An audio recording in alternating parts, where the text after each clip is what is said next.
The need for African leaders not to discard African solutions in solving the issues of developing nations have been brought to the front burner. This came to the fore at the induction of new members into the Institute for Leadership and Development Communication in Abuja, Nigeria's capital city.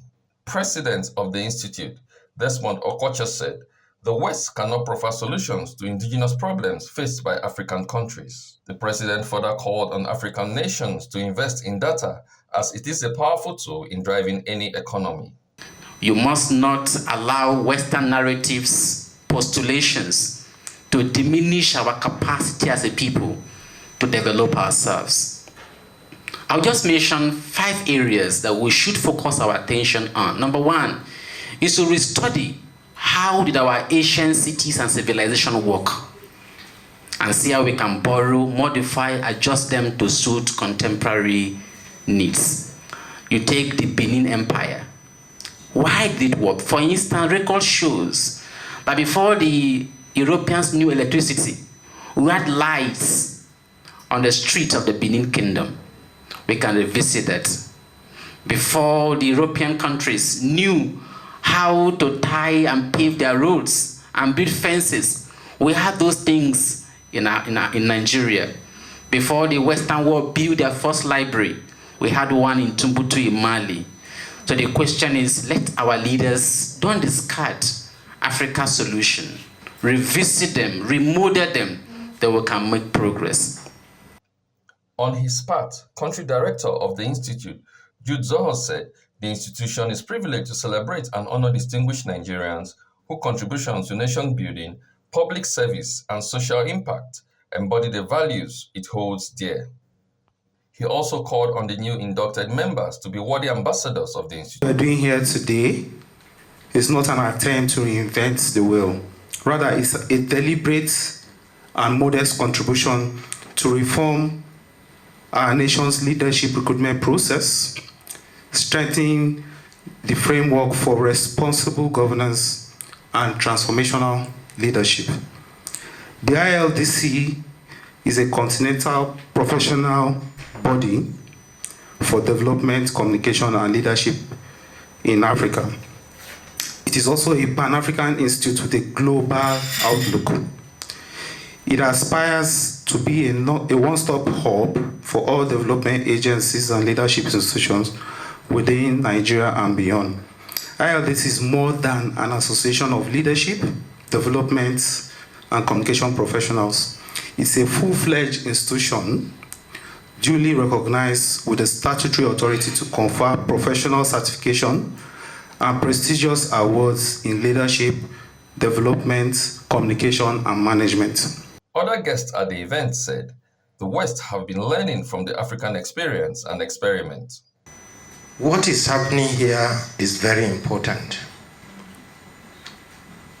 because communication is at the heart of human survival. And there are 2 things that you must do as human being. You must communicate either to defend yourself or to defend others. Don't take yourself for granted, and that's why you see, when you see some developed countries, they are very developed, they are very intentional about teaching how people can acquire skill of public communication and also written skills. My classmate and friend, who is now the VC of Federal University Lokoja, who finished from Ilorin in 1985, he read history. And while he was doing his master's in Ilorin, he did a paper on chemical warfare in Africa. And he was writing about how, during the Boer Wars, how the Nupes were using arrows. One arrow that once scratches you, the poison enters you and you go and die. And most African settlements or cultures have those arrows. We have them in teeth too. So when this paper was published in Germany, a university in Germany now sent for him and gave him a fellowship to come and do a PhD in that area, tapping our ideas and knowledge. What has arrows got to do with atomic bomb. But what are the chemicals in those arrows?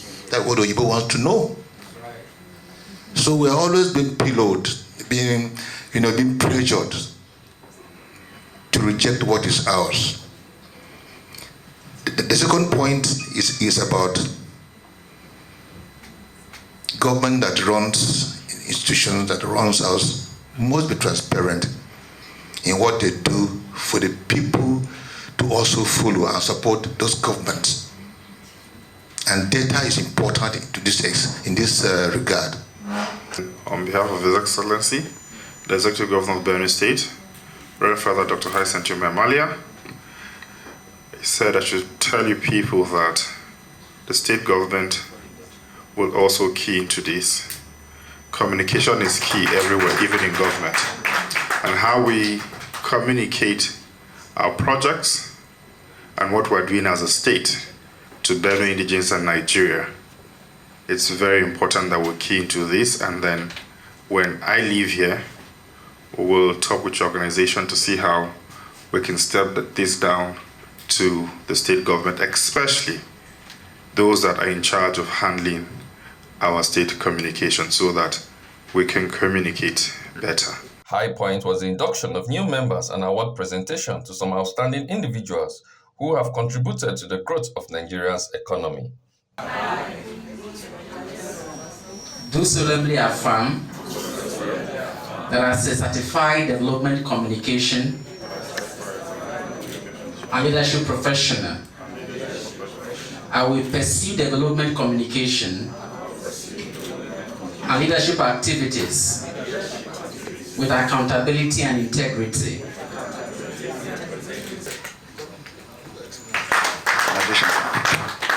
Over 15 persons were inducted into the institution.